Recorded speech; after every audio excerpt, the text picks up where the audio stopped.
The size and shape of a house affects its carbon footprint. It's important to think about this in the earliest stages of planning a new house. Generally speaking, the larger the house, the more greenhouse gas emissions it will be responsible for, and the larger the carbon footprint it will have.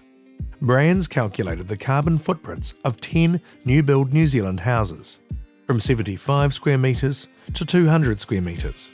The figures include both embodied carbon from the materials, as well as from the energy used in running the house, assuming an indoor temperature of around 18 to 25 degrees. The pattern is obvious. The larger the house, the bigger the carbon footprint. Even when considering which houses exceeded the building code's minimum requirements, for instance with better insulation, the larger houses still had larger carbon footprints. It's logical when you think about it. Larger houses require more building materials, have bigger spaces to keep warm or cool, and often will have more appliances.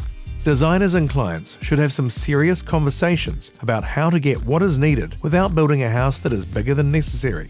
Clever design is the key. Can some spaces have multiple uses?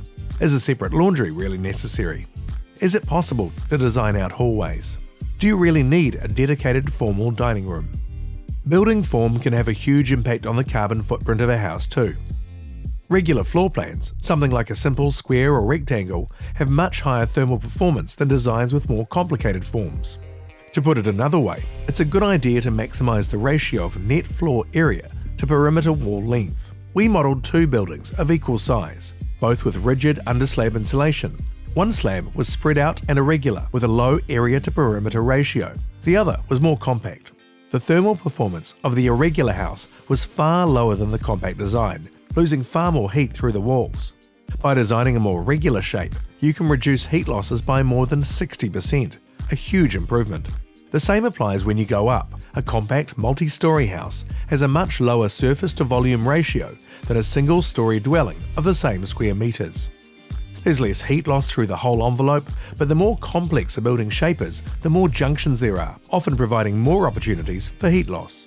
Simpler, more compact forms are likely to be cheaper and easier to construct and maintain. The advantages of a compact form are already recognised in the Homestar rating scheme and Passive House certification. If our house building industry is to play its part in the country's move to a net zero carbon economy, we need to be much cleverer in our house designs, giving clients what they want in more compact and regular shaped houses.